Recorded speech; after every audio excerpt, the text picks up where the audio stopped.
I'm talking with Kerr Neilson, the Chief Executive of Platinum Asset Management, who last week announced he will be stepping down as the CEO of Platinum from July 1 this year. Kerr, I just wanted to ask you, what was behind the timing of your announcement last week? We've been asked that a lot. I mean, there's nothing specific other than, we've been working on succession planning from the first day we started. And where it's difficult in this business to pick a date is just the readiness of the team. And, we've just had this very strong year and, after 4 years, our performance is very strong. So that's indicative of the functioning of the team. And I suspect that's as much as a good reason as any that the place is working extremely well. The great work Andrew's put into reorder the team into smaller groups is paying off with a lot of idea generation. So I think it's just a matter of that. I don't get any younger, and what I'd like to do is focus a little more on very specific areas rather than covering a multitude of things. So I think it's all those things coming together and saying, that's a good arrangement. Yeah.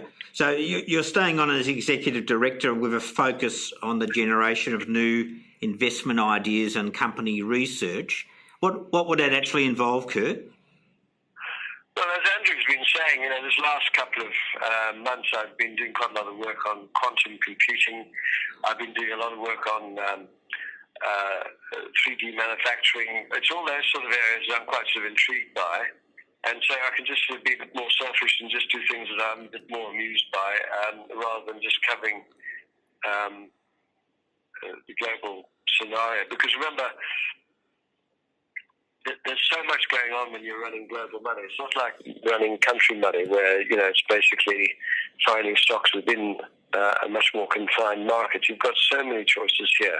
And so by focusing on that, I might be able to help the other team members, giving us some new ideas, putting it in a considered way that is easily digestible. All those sort of things come into play when you're given a little more time.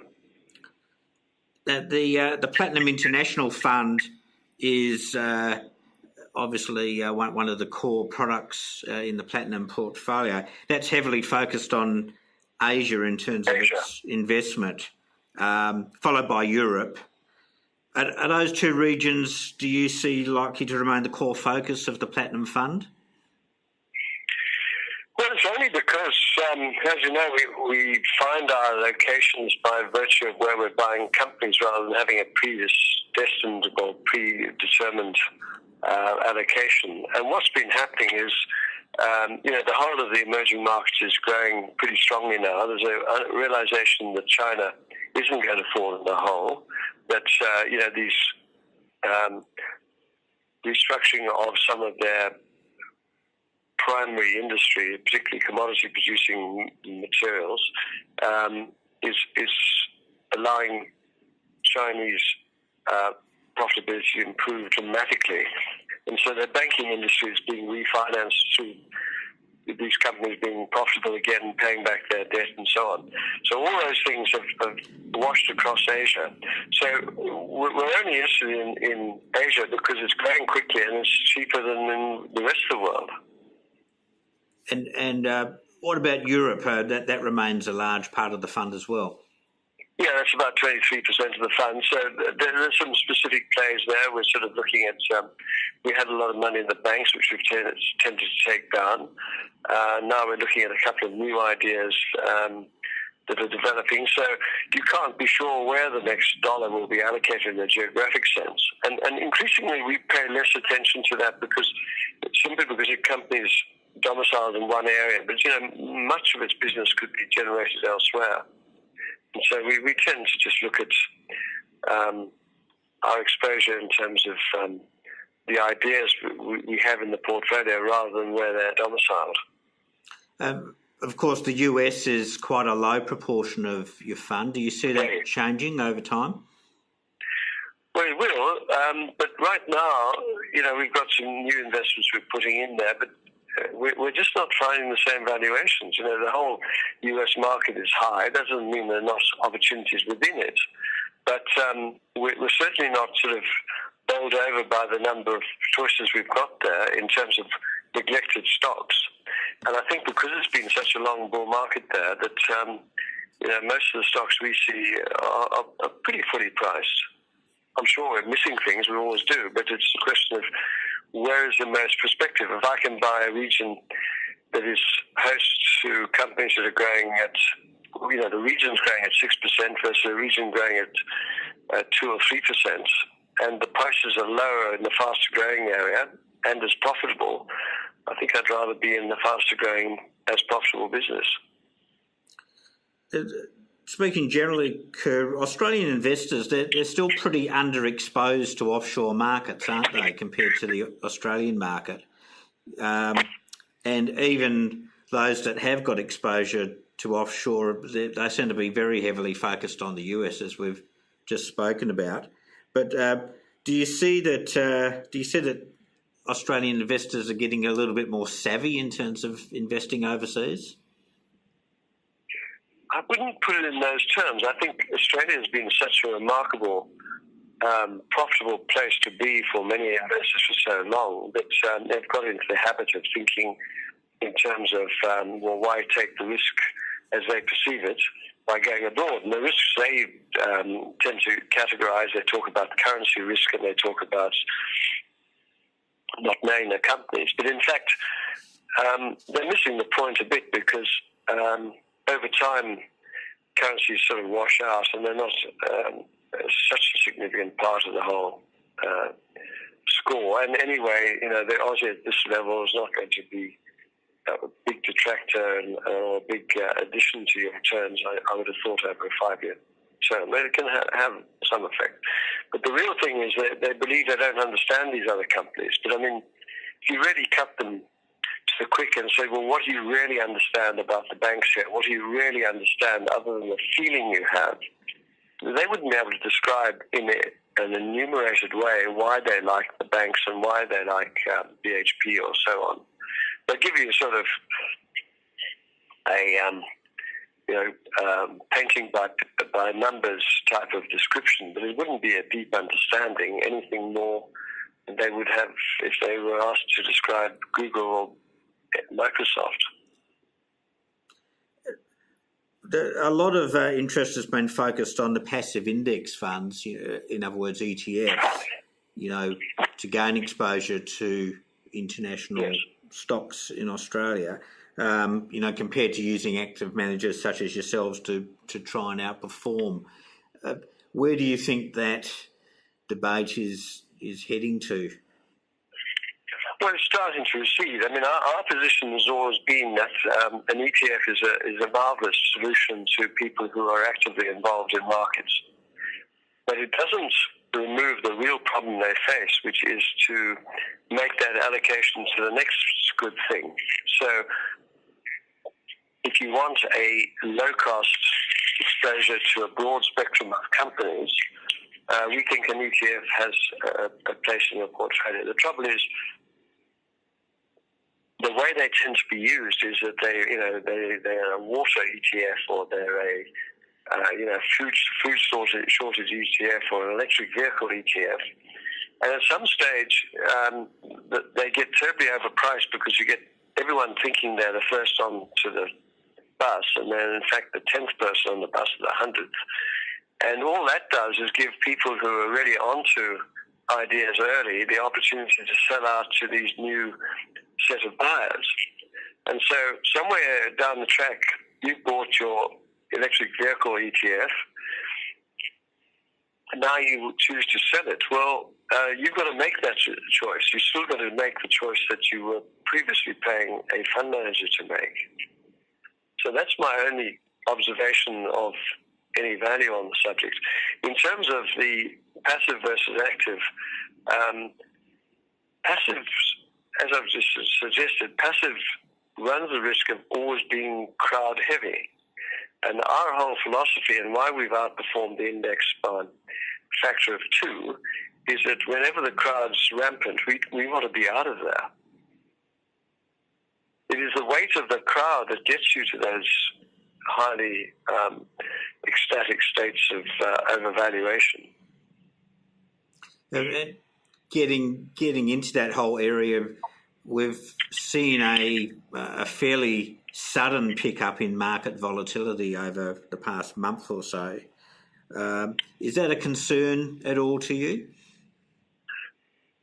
No, I think it's a reversion back to more sensible things. What is a bit disappointing to me is that the dispersion of outcomes, dispersion of returns, has not yet kicked up. That still has to come, and that's when we should really make out like bandits. There's obviously the best performing versus the worst performing stocks is at a very low level of dispersion. There's not very much gap, and where stock pickers really score is when that dispersion blows out. When you get the winners versus the losers are much more apparent, more dispersed. So how should a retail investor be thinking, in these times of that reversion to the norm, in terms of their overall investment approach? Well, it should be good for stock pickers. And, if stock pickers can do well in this market, then they should do extremely well in the next. Because I think that is the inevitable outcome, where you get a normal distribution of ups and downs. That's the winners versus the losers, and that's not there yet. But, my view is that if you're a very active player and you think you know what you're doing and you think you are not at the leading edge but not at the tail edge, then by all means use your passive ETF ideas. But don't get onto Bitcoin once everyone in the world's got onto it. Don't get onto electric cars once everyone else is there. You've got to get in early. And if you're not early, then you're better advised to use a half-reasonable fund manager.